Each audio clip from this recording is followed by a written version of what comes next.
Hi, I'm Randy Barber, and I'd like to welcome you to Let's Talk Education. This is your chance to hear directly from the Boulder Valley School District's team in regards to important topics in our school.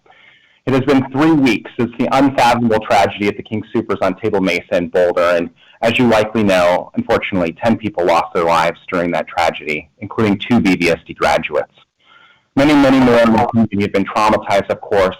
There are victims who were at the store at the time of the shooting, but we also know that many in the community, children and adults alike, have been touched by the fact that this store is right here in our community, a place that we've all gone, that we've all visited. And so, whether you're here in Boulder, out in Lafayette, or somewhere else, we know that it's quite possible that you've been, traumatized and feeling those things. So that's why today we really wanted to bring in representatives from both our Boulder Valley School District trauma team, as well as our partners who are working with us to support students, staff, and parents, as well as community members, mentally and emotionally during this difficult time. So I'm going to go around real quick here and have each of them introduce themselves a little bit. And I'll start with Chris from Mental Health Partners. Good morning, or good afternoon, Chris. How are you? Great, thank you. Thanks for being here. And do you want to tell us a little bit also about what you do? I should have said that right off the cuff there. Sure. My name is DeMarco. I work with Mental Health Partners as a general manager for our Boulder Region Child and Family Services, which is outpatient services for kids and families, as well as a variety of programs in Boulder Valley schools. Perfect. Sara, I'll have you go next. Hi, everybody. Thanks for having me, Randy. So I'm Sara Weatherley, and I work for Mental Health Partners, and I supervise the prevention interventionists and the school-based therapists that work in some of the elementary schools. Perfect. Thank you. Maureen. Hi, my name is Maureen O'Keefe. I work with the University of Colorado in the START Center, which stands for Stress, Trauma, Adversity Research, and Treatment. And so we provide mental health therapy for people across the lifespan, so little kids all the way up to older age adults. Perfect. Thank you. Tammy. Hi, I am the Director of Student Support Services in the East Network. I have 2 other colleagues that aren't here today, but Mike Lowe and Katie Romero. We've kind of split out across the district in 3 different regions, and we support all things that support students and success of students at school. So we help support our school counselors, our mental health advocates, our schools in anything that has to do with any supports needed, attendance, engagement, and across the board. So we wear many hats, I guess. You certainly do, absolutely. Thank you for that. And then finally, Katie McGee. Hi, I am one of the mental health advocates. There are 6 of us that are spread out for the 30 elementary schools and trying to provide, in addition to the school counselors that we have, a little bit more added mental health support and being a bridge to our great partners in the community as well. Perfect. And I sort of give a shout out to our partners that are here. After these events, we have been working closely. We're going to get into sort of how these relationships are and the things that they've done for the school district and our students, et cetera. But I do want to just mention that, part of the reason that we're here today is because, they were like, how do we help more people? How do we get out there and talk to people about this? And so we were like, let's make sure that we do a TV show as well as all the other things that we've been doing. So I just want to give a shout out to everybody for that idea. Also, I'm going to share my screen real quick here. And as I do that, just again, thank you for joining us for Let's Talk Education. I do want to mention, as always during the show, that we are taking questions. So if you are watching and you have a question, you can go to bit.ly, that's bit.ly/Let's Talk BVSD. You can also go onto our social media avenues on Facebook and Twitter. There's been posts about the show, and you can just add on to there a question or a thought, and we will definitely bring that in front of our group of experts as well. And so I will, with nothing further to do, I'm going to really make sure that we talk to Tammy. One of the amazing things in my mind is that you guys are always there, always supporting students. And I don't think most people really realize what that looks like in a school district of our size. We have about 30,000 kids, and so it's really like being in a small city. There are constantly, unfortunately, student parent deaths that we're dealing with. traumatic incidences that happen in schools. You guys, this what we call a trauma response team really is always on call, and it's a group of volunteers. Can you tell us a little bit about it? Yeah, I want to start out just by saying, in this particular instance, we've had a lot of support from our community members, and we have appreciated that guidance and support through this event. But when it is, more of a local event, and in this case too, we have probably about 64 members of our staff across the district. We have them divided up into 8 or 9 teams, 3 per network, and we rotate through. So depending on whatever the event is, we have a trauma team lead that leads. We have a deputy that helps support that, and then we have team members. And they're made up of school counselors, social workers, psychs, attendance advocates, engagement specialists, mental health advocates, prevention interventionists are on there. We have some school nurses as well.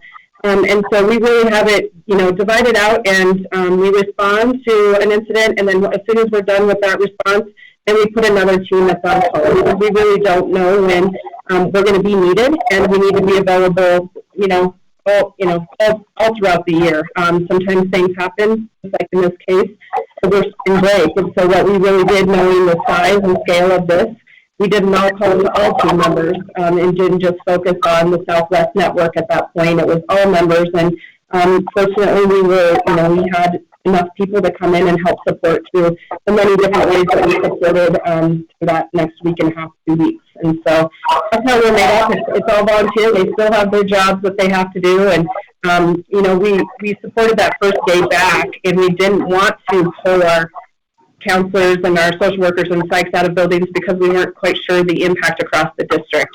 And so we really leveraged our student support services team, and that's our mental health advocates, our engagement specialists, attendance advocates, and such. So, we really just came together and helped support as much as we possibly could. And I know that if you think of a movie scene where I think all these people are at a big event, and then suddenly all the phones start going off, and they, I think it was supposed to be set in Washington, and there's some sort of major national crisis. I somebody knows what film it is. You can chime in, but it kind of reminds me of that. When something like this happens, I know it was spring break. I was taking a nap, and a principal calls me and says, "Okay, here it is. It's weltering on the media." I know you and I probably shouldn't disclose I was taking a nap. I never sleep, right? But anyway, the idea that you and I were in contact very shortly after that. You guys, again, respond super quickly. I know that there were students that were at Fairview, student athletes that, were quickly dashed away from the school, and so we came back the next day and we had counseling, supporting them. Again, you guys you performed very quickly. You guys had support, and that's what it typically is too. Right? There's not a lot of time, hours, minutes before we're helping students. Right, and it was challenging through spring break because we weren't quite sure what the need was going to be, and so we really had to, focus in on what can we do right now, knowing that everyone's remote. We had some people that were on vacation, we had some people that were here, and so quickly, you and I, that Monday evening, were talking about how can we start to collect the names of people that need to have that support. And so we did. We set up that Google sheet that folks could put their names in. We had pulled together our team. We initially quickly started, calling families and students that needed the support. And the very next day, we had team members at Fairview High School that were also supporting the teams that were there. And then we had teams, go out to the games on Thursday, and we had a walk-in clinic at Fairview on Friday, and then just continue to work through the weekend and trying to help support our students. And so this one was a different one, you're right, the phones were ringing off, but kind of in this weird sense, we had a lot of people out of the office and out of our schools. When we have it in our schools, then we know. We work directly with our school administrators. We really work in a team, and what does need to be done, and how are we going to do these things. And this was a different event, but I think we have so many experts in this space, and we really rely on each other and thought partner in that. And what am I missing, or what are you missing? And that I can say I'm truly grateful for, because we do have amazing folks that help out in that and help getting the plans, because every situation is a little bit different too. And I think it's important to mention too that I think in hindsight it feels like you would know everything that you need to know right after the incident happens, but really in those first hours and even first days, we didn't know who might have been in the store.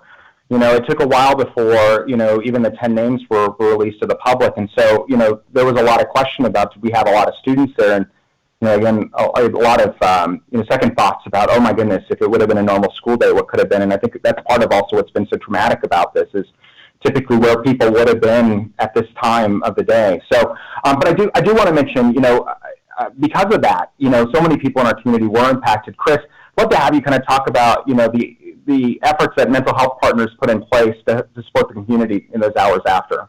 Sure, yeah. I mean, there was a big immediate response, and then it continues to unfold.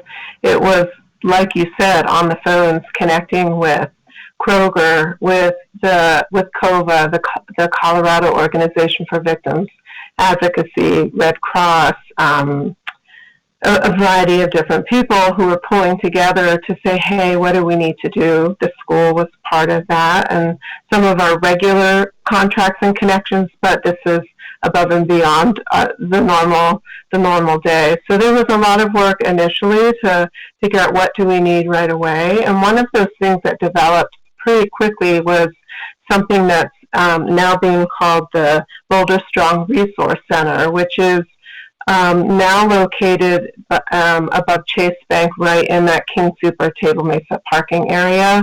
And the initial focus is for those who were directly impacted, either being in the store, employees of the store, families of the victims, and anybody working in that general area who might need support for a variety of different things, including a big focus on emotional mental health, but also any monetary needs, anything related to being a victim of the tragedy that occurred. There's therapy dogs on site. They have acupuncture and massage. And so it's been a really great place for the community to come together. And the intent is to now continue that center and open it up even more to not just people directly impacted, but we know neighborhoods and all of Boulder and other employees at other grocery stores may be having difficulties. So they're beginning to open it up to really anybody who feels affected by what's gone on, or maybe they have something that's happened in the past, some trauma, and this is bringing it all back up again, right? Because that's kind of how trauma works. So that's a big part of it, but there's also some services that are coming about through mental health partners. We're offering some free therapy for anybody that was directly affected, individual therapy. There's some groups that are going on at our Moving Beyond Trauma Center. And of course, we always have our 24/7 crisis services through that statewide crisis line, but there's also a walk-in center. We have different community members calling to say, hey, this group at this nursing home, they're really struggling, they're nearby, can you come in? So we're doing a lot of things like Let's Talk, where we're going in and just really helping people adjust to the initial reaction and kind of prepare themselves for how do they help themselves moving forward. I think that idea of that it's not just one way that you're going to react to it. That the issues that you've had before, the deaths that you've experienced, the traumatic situations that you had can be triggered. I think that's so important for folks to know. There's not some sort of cookie template of what grief, and again, I think I kind of use the billiard ball example of you don't know how all these things will connect, and something that you hear similarly makes you feel. And it's really important for folks to know that it may not look like everybody else's grief, but they might be different. Yeah, that's so true. I mean, people who were really right on site, we can expect there to be more of an intense reaction, but that doesn't mean me or you or anybody else who lives in this community and we might experience something similar even if we were on site. So it's really about understanding that our own reactions, our kids' reactions, and that they might be different than our own too, right? And really tuning into some of those differences.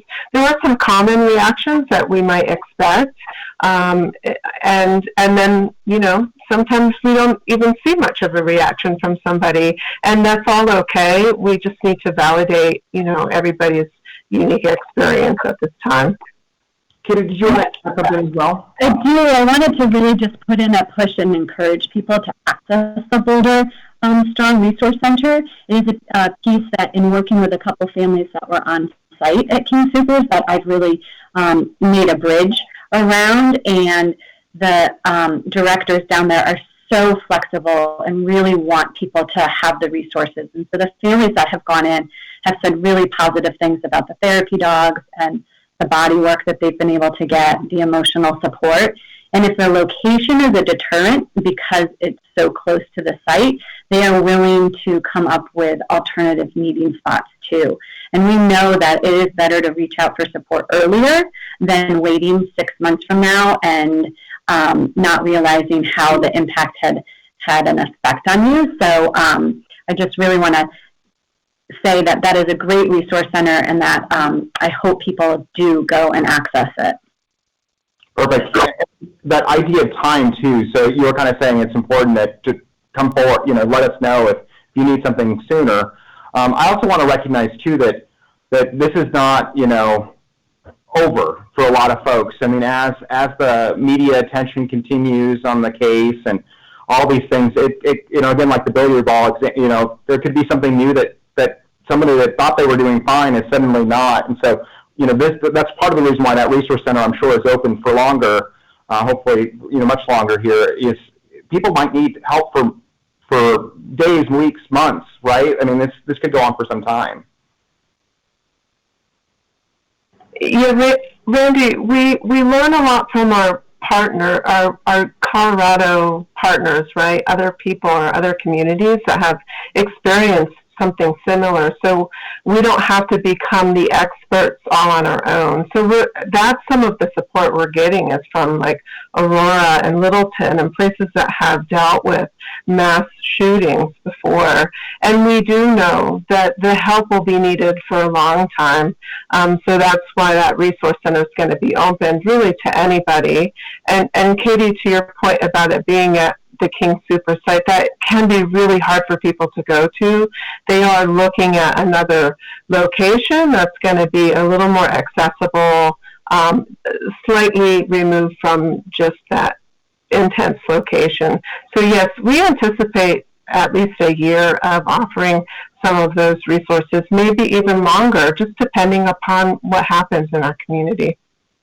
I think something else that you just said there is really key too, which is just the idea that we are learning. Unfortunately, there have been quite a few of these type of events, and right here in Colorado. I know that we had a weekly wake up with our staff recently, and one of the things that was mentioned is that a lot of the training that our team goes through is inspired, and they've worked with folks that have gone through and supported people like Columbine. And so, you know, that idea that, you know, we're really learning and have a better idea of what people are going through because of those previous situations. So is there anything that you would add in that regard in terms of, you know, what this looks like from a bigger angle, and maybe even Maureen on that one too? You mean in terms of the kind of the impact it's having? I think just also the learning that we've all kind of done, and, you know, everybody's now kind of, I don't want to say that we're all experts in this. I mean, I think every time there's one of these situations, we're all learning, but we're building upon that expertise that's been built over time. That's right, yeah. Well, and one of the things I think I would just say that's really important is we're talking about the community here who's responded, right? All of the different organizations and people. And that's one of the things when we're going through something like this, you know, you can feel really alone or isolated or like you're the only one having this experience. And this idea that there are others that we're sharing this as a community together can be a really important sort of healing,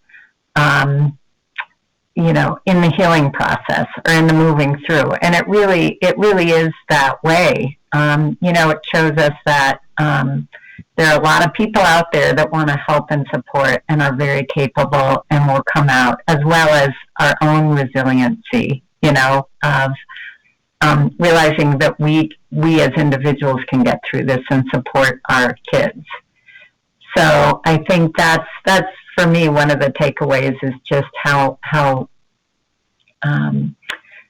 much we're in this together, and we are stepping up and doing an important, doing a good job with it. Perfect. Anybody else want to add anything else before we move on? Yeah, I was going to add on to that a little bit. We had touched on in terms of thinking of the past experiences that the state has had, that to be really aware for people who have been impacted by those past shootings, and to check in with yourself to know that it's normal to feel re-traumatized by the shooting that happened at, like Chris was saying. And then also sort of that part of it could be a strength, that maybe after the previous shootings you did things, you changed things, changed ways of acting to what we call coping skills, right? So maybe you learned some new skills that helped you get through that period of time. And so maybe for people who at home are responding that way, to think back at those times and think, when that happened, it really helped me to meet up with a friend and go on a walk. And I haven't done that in a while, let me try that again. So even looking back and trying to reintegrate some of those things that maybe you don't practice anymore. Perfect. I actually think that's a really good segue to our next question, which is just that idea that, a lot of our parents following a situation like this, are just sort of unsure. They're unsure about how to handle it. They're unsure about how to have a conversation with their kids about it. I don't think these things are just sort of ingrained in us in terms of how we need to do it. And I don't know that maybe there's a guide out there that they could pick up. I know that there's certainly resources, but anybody want to talk about maybe some tips for those parents that might be struggling out there? I can say something about that. I mean, I think first of all, just recognize that you are going through this also, right? So that that kids typically, right, your sense of safety and security and what you thought was going to happen is kind of shaken up. And so kids and teens look to adults, look to their parents, and yet you're going through the same experience. And so they're going to be watching you and what you do. And so really the importance of tuning in to yourself and the self-care and prioritizing that. It can seem really hard to do when you're responsible for, a younger person, right? Like their needs come first. And yet they're watching you and what you're doing. And so being kind and gentle and doing the basic things that, we would say, well, this is important to do for your kids. For instance, like, one of the things is routine and structure and maintaining and consistent expectations, that trying to maintain those things gives a sense of security. Just basic self-care things, eating well, drinking water, exercise, the creative things you do that kind of liven you up. Those things are important for you, and then they're also important for your kids. And so I would also just say, in terms of the conversation, I think that is really how to have a conversation, just being available for a conversation. I think it can feel really scary and overwhelming. Like, how do I even talk to my kids about this? And not talking about it makes it bigger than it is. And so really inviting a conversation and with an open mind, with curiosity, with you're not going to have all the answers. You don't have to have answers, but kind of creating that space. Often there are times where for some people, if you're driving in the car, and that might be a good time, especially with teenagers, they don't want to talk, directly. So finding times where you can have the conversation and then just ask, kind of say, this big event happened, how are you doing with it? Or what are you thinking about it? And then responding to what you get. Answering the questions you get, because you have no idea until you ask the questions. And you don't have to be the expert and you don't have to know all the answers, but listening with an open heart and curiosity and making time and space. And then I also think making time and space as a family to kind of come home together, meaning any family time you have that's sort of fun or meaningful, coming back to that, making sure you have a game night, movie night, meals together, those things that feel like security and safety are really important to do. They sound simple, and yet sometimes we lose track of that when we're busy, and particularly when we're stressed out. I know that in my situation, I was very, very glad that my kids were actually not there at the time. They'd gone, off with my mom, and so you had the TV on. And I think that's one of the hard things too, is that the media saturation during these things, and it's hard not. And I think that when you allow yourself to kind of open up and hear, even if you've done your best job of having the news off when they're around, kids are perceptive. Mm-hmm. Hear things from other kids, and so being able to kind of hear that. Katie, I know that you guys, working in those schools, I'm sure that you see this all the time. And you and I have talked about that before, the coping skills, and it's something that people can use every day, but then when a situation like this happens, it's so key. Right, absolutely. And I think this is the time where we really have to circle back and know, okay, so if my coping skills were at 90% or 60%, right now I need them at 150%. And I need to double back and take care of myself and put on my oxygen mask so that I can be the self-regulation tool for the kids that are around me, whether that's kids in my classroom or kids in my home or both, right? And that is what we do as humans, is we kind of co-regulate off of each other, and especially in trauma situations. So I've heard from a lot of adolescent parents how kind of returning to school, their kiddos were checking in with them a lot more. And that was the first week back of 4 days a week in class. So it was already coming back into a little bit of a heightened situation. And the parents didn't quite realize, oh, I'm going to start getting text messages from my kids 5 times today. Like, why do they need that? And it's just normalizing that piece of, oh, they need to check in. They need to re-land with you. And maybe that's going to be for a couple days, or maybe you have a kiddo who they're going to need that safety and security for a couple of weeks or a month. So as Sara was saying, just really making sure that you're available emotionally and with that time and support, and continuing to say to them, I'm here if you need me, I see you, right? I see what's going on, and, what we want to do is soothe the distress as much as we can, and do that in the ways that are authentic and real for our child. And knowing where then we can take our stuff, right? So we're not processing it with our kids, and have adult conversations with people that we need to, which again is that piece where people can access the BoulderStrong Resource Center to say, hey, this is kind of like just seeping in now, and I notice I'm a little more irritable, or I notice my sleep isn't quite there. Maybe I'm a little more jumpy, and have a conversation with one of our professionals. Yeah, I think that's what too, is just here. If you're needing, I'm just going to mute you real quick while we're talking. It looks like it's feeding back a little bit. Sorry. But the idea that our team is here. If you want to bounce, if you notice something changing, and while I'm not muted, I'm going to bring you back to answer the question about, like, sometimes our biggest concern is about kids that may not be sharing those feelings, those kids that might be keeping it to themselves and packaging it and bottling it. But we oftentimes will see symptoms of that, right? Like a change in mood is something to really keep your eye on. What other things should parents be looking for? Oh, and just remember I unmuted you. So I need to unmute myself this time. Okay. So, with trauma, we talk about fight, flight, or freeze, right? That fight piece where we have got the adrenaline rush and we can kind of all surge and show up, and the flight of I need to check out. And I have heard that from people of, like, I need to leave town for a little bit. I need to go to the mountains. I need to get out of here.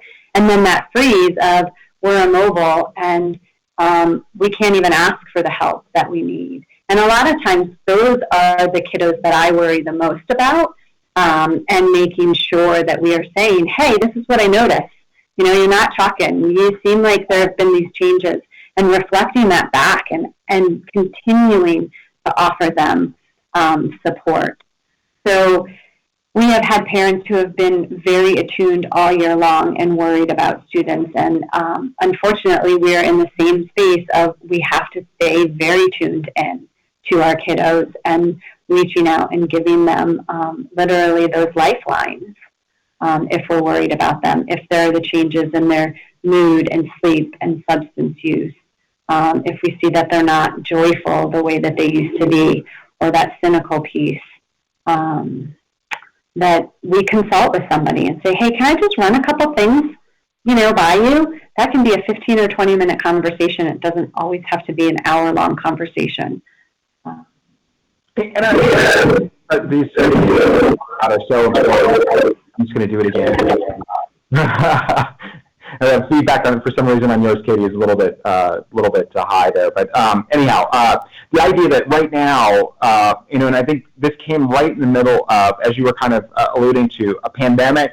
We were already seeing, kids really having a difficult time. We had a board meeting recently in which Boulder County Public Health came and spoke to us and provided us some data about an uptick in, a very concerning uptick in attempted suicides and drug use, as you were mentioning. These are things that concern us all very greatly. And the idea that the same symptoms that we're talking about are the same things that we would be looking for typically this time of year. Thankfully, we're starting to get to a time when the light's getting a little bit longer in the day, but still, this is kind of we're still in the danger zone, so to speak. And then you add this onto it, and the pandemic. It's sort of like these layers of crisis. We're really, I don't know how to say it a different way, but we're really concerned for our kids right now. Who can jump in and kind of talk about, again, this is kind of I don't know if it multiplies or what happens here when you've got so many things going on. Well, I'll say that, I think it means that our window of tolerance is much smaller, right? So if we used to have this big of a window of tolerance, it's probably shrunk down to here. And really being able to normalize that for adults and for kids, that we do have a much smaller window of tolerance. So what is going to tip us over, what is going to, make that cup spill is going to be much lesser. And just for us to really all be able to check in about that honestly and know what our risk factors are and be able to say to kids, you don't have to walk through this alone, right? So as Maureen was saying, how do we build that toolbox of coping skills?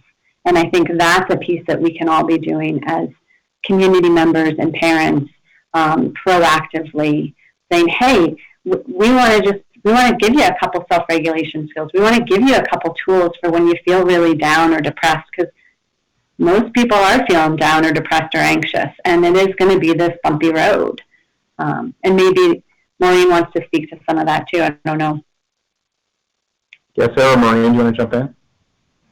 Well, I was going to say just real quickly, and in that the other thing is because there have been so many things that we're dealing with simultaneously, right? It's just been a hard time generally with COVID, some of the political and racial stuff.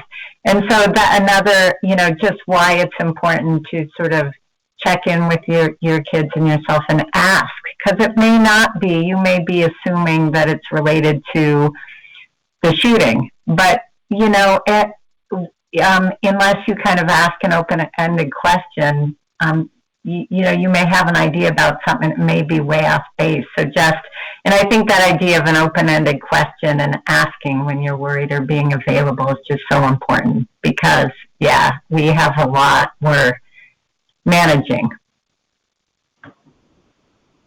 I wanted to give some language, too, that maybe parents could use with their children. So I think one good opener, too, is if you say, how are you feeling? Just wanted to check in, and they say, oh, fine.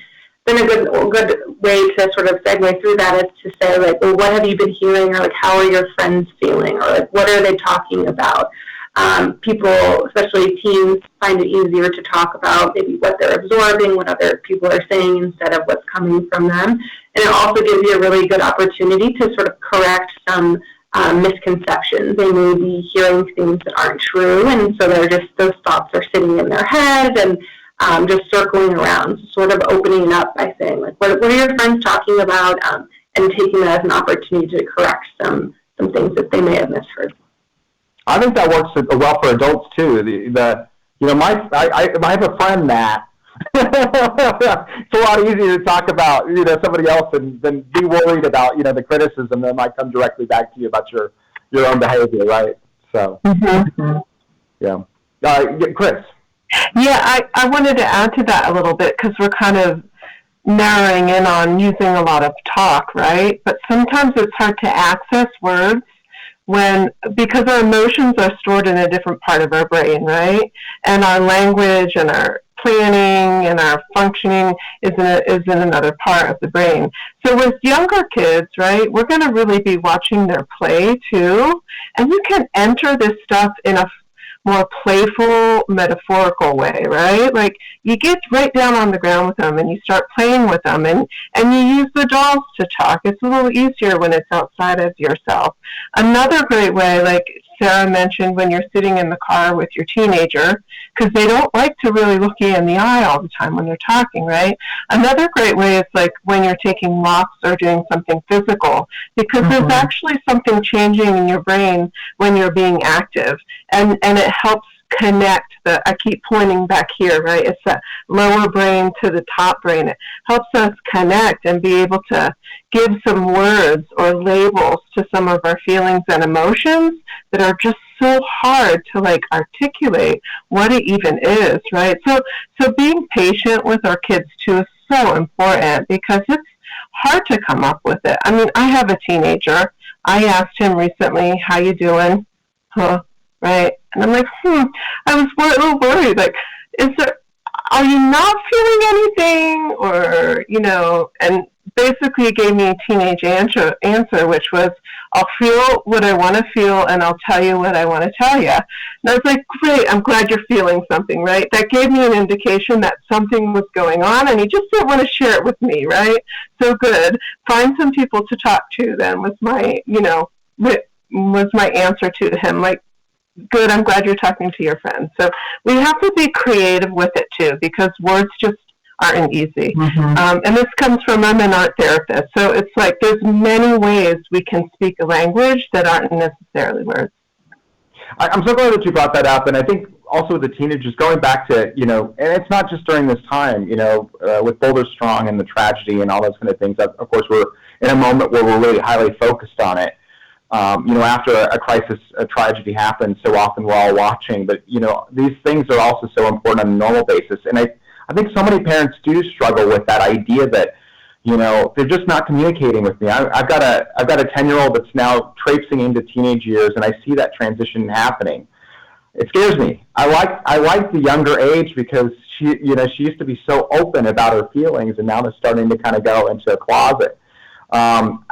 I think just again with the knowledge that this is a wider situation that impacts us all the time. Are there other thoughts, other tips that might be helpful, especially the parents of our teenagers, about how to approach our teenagers and not just assume, of course, that everything's wrong, but of course we're also afraid that behind the scenes we just don't know what's going on. What's really lurking under there.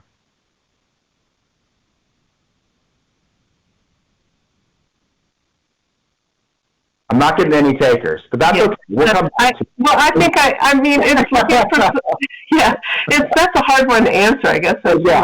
Jumping at it. I think it is looking for some of those signs, right? If you don't already have an open relationship established with your teen, it's sometimes hard to develop it suddenly in the middle of a tragedy, right? It's just not the easiest time to do it.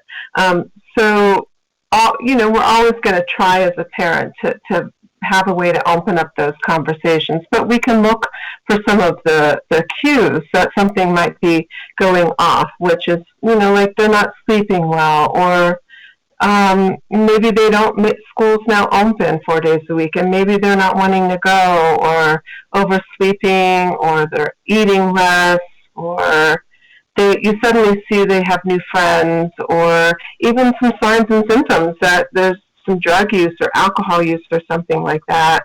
And I think it is important, even if they're not going to answer directly, to not shy away from being direct and asking questions and taking some of this stuff seriously, and seeking help, right? So if you're stuck, then go ask somebody else for some assistance.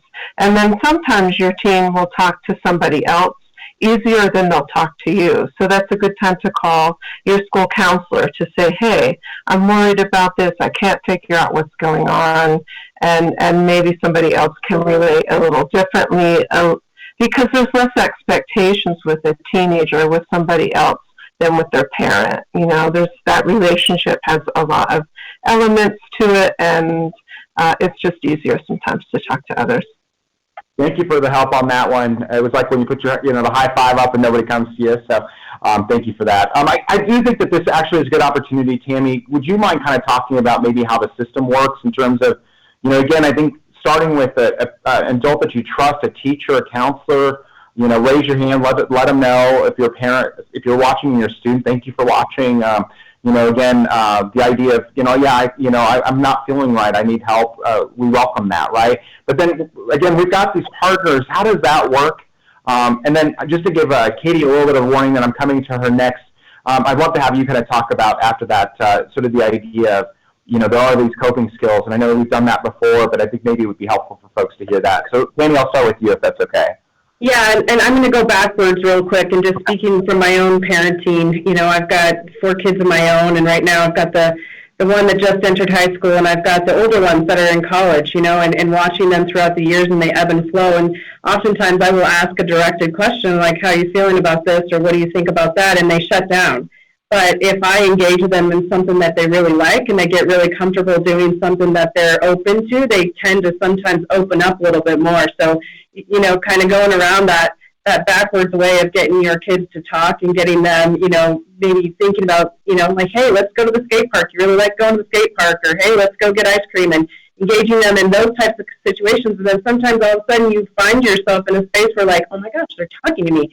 And you almost don't want to say anything because you don't want them to stop, but, just engaging with them authentically that way, and something that they like, it's not that directed, and then they shut down, has helped me sometimes in the past. And they go through different phases all throughout their lives, and so sometimes even with my soon-to-be 23-year-old, I'm like, she just doesn't talk to me, but then the next day she will, so you just don't know.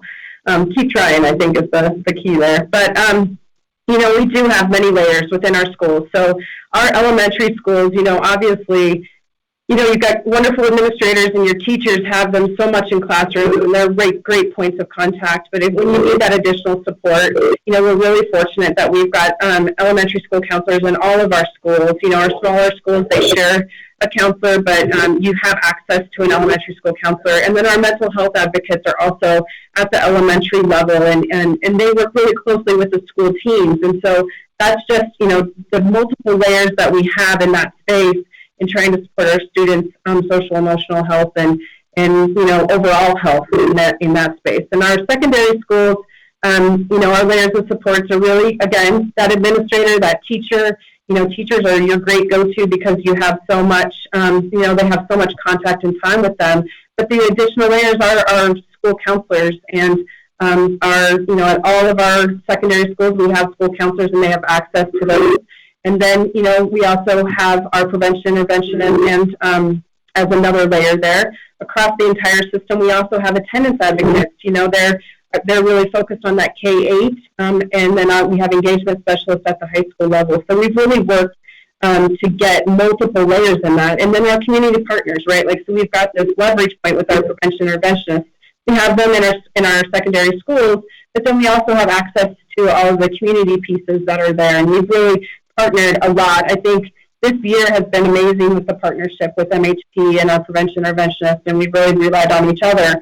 And so really, going to your school and asking for that assistance and that support, and we will do whatever we possibly can within our system to help with that, And I don't want to, all of our specialists that are in our buildings as well, working with our students. So those are the multiple layers we have within our system to help support. Perfect. Thank you. Thanks for laying that all out there. Yeah. I just wanted to add in terms of because I didn't describe this very well, but the prevention interventionists, we kind of are mental health professionals. So within the school context, like we were talking about, well, what do you do if you're worried about your kid and you just, you're not reaching them, but you think something's wrong, and you reached out to a counselor, they might reach out to us and say, hey, would you call this parent and talk to them?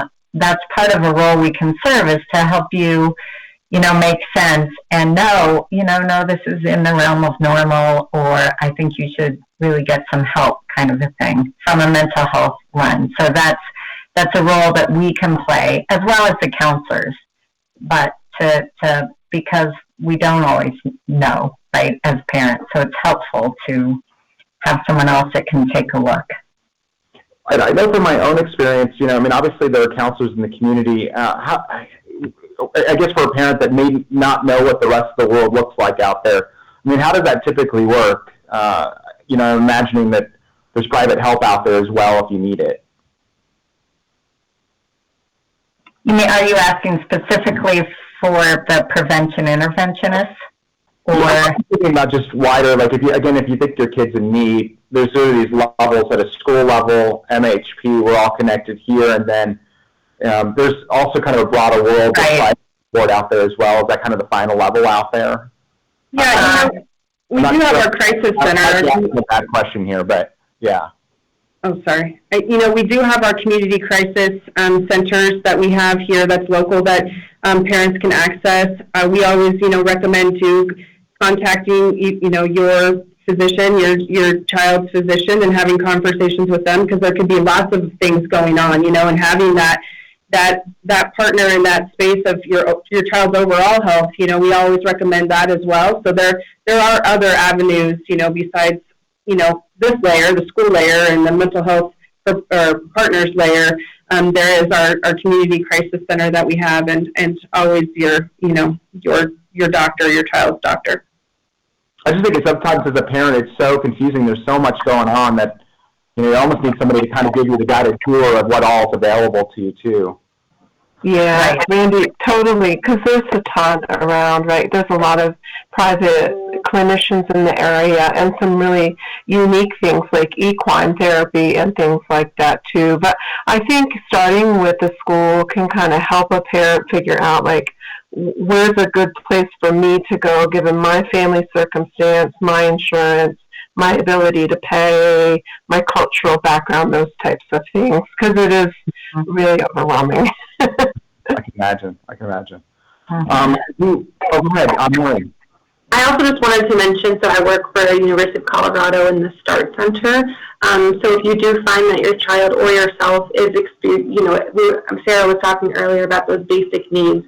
So if you find that you're having a hard time keeping up with those basic needs, so you or your child are having trouble sleeping and eating, and difficulty with your mood and doing things that you normally would do on a daily basis, then I would encourage reaching out, especially if I think it's normal for a period of time following an event like this. But if you continue to see that it's not getting any better, that we're definitely a resource that you could reach out to as well. We're at the on the city campus at Children's Hospital, so the Institute's campus here. And if you reach out, we can also, and if our clinic for some reason isn't a good fit, we have an amazing case coordinator who's able to link you with different referrals in the community as well. So we're definitely a resource for if you feel like you need that trauma work. I think it is so important what Chris said there, just starting somewhere.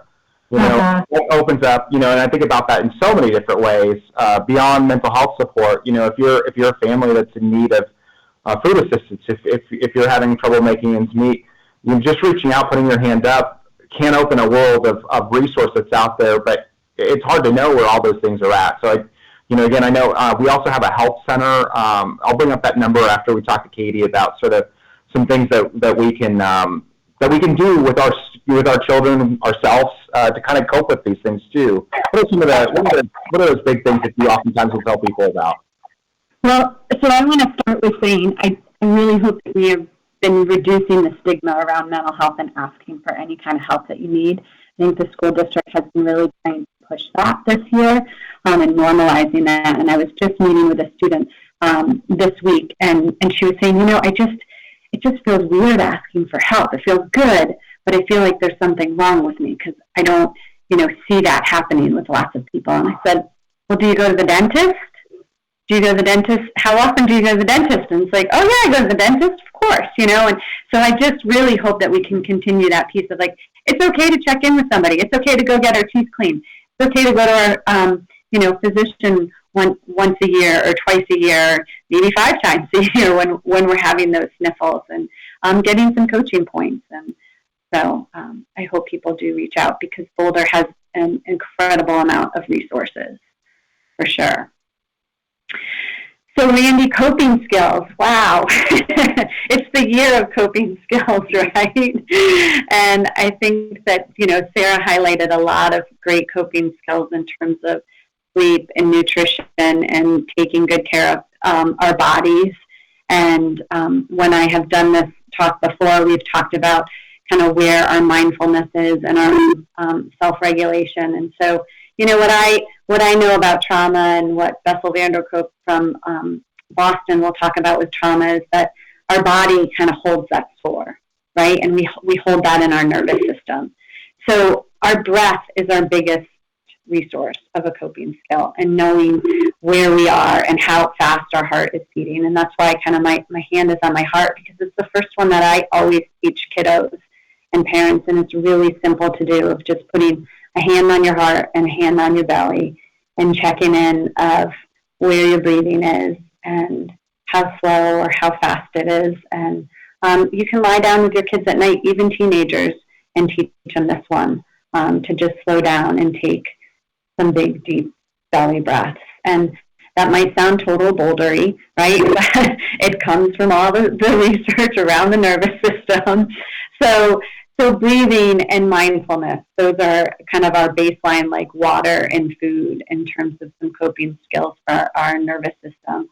And then building that backpack full of resources of things that we like that are healthy, whether that's physical activity and the many different forms that we have of that, of yoga and running and strength building and hitting the mountains and the skis that we've got here, gardening, art, right? As Chris was saying, she's an art therapist, and one of the things that I did with my kiddos was we took an old door and they made that into a BoulderStrong sign, and that was kind of my daughter's way of coping with this tragedy. And she made 10 flowers on it, and there's a big, huge, tall flower for Officer Tally, and that's not anything that I really could have come up with. It was like, here are the many different avenues, and trying to attune into what's going to work.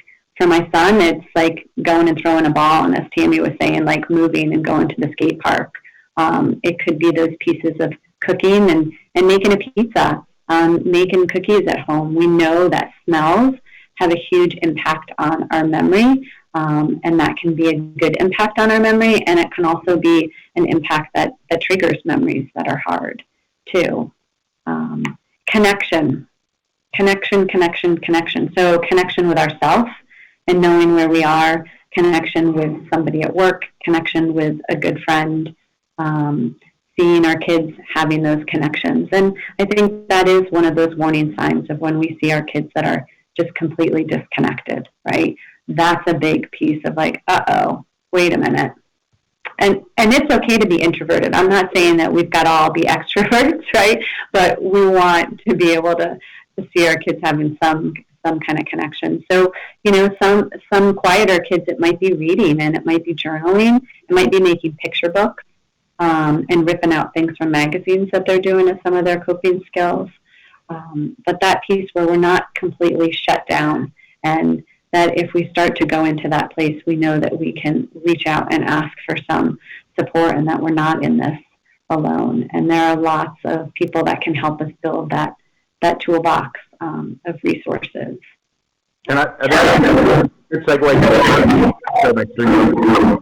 to mention, as I was mentioning, we do have a helpline for families. If you are needing help and don't know where to go, whether, again, it's in regards to mental health or that kind of thing, food, if there's a food insecurity, you're homeless, there's so many different things that we can help with. This is available in English and Spanish at 720-770-0102. I also did want to mention that during this crisis, we did create a survey that will take students that, so if you've spotted, either if you're a student or somebody else that needs a little bit of support, the student support services and the BVSD trauma response team are looking at this form and can certainly help students that go in there, that put in their information, or if a family wants to do that. And of course, there's so many more resources that we have on our website. There's a grief website there that has some great resources. I'm sure that this group probably has great resources. I want to give at least a minute for each of us to kind of just say any last words. So that might be a good place for a resource that you don't want us to forget. Anything that we didn't say, feel free to put it in there. But also just your thoughts in regards to how community and parents can support kids during this time, and each other during all this. I want to start with Chris. Sure. Yes, Mental Health Partners has a website that has a lot of resources on it right now from a variety of different locations, and that's at mhpcolorado.org.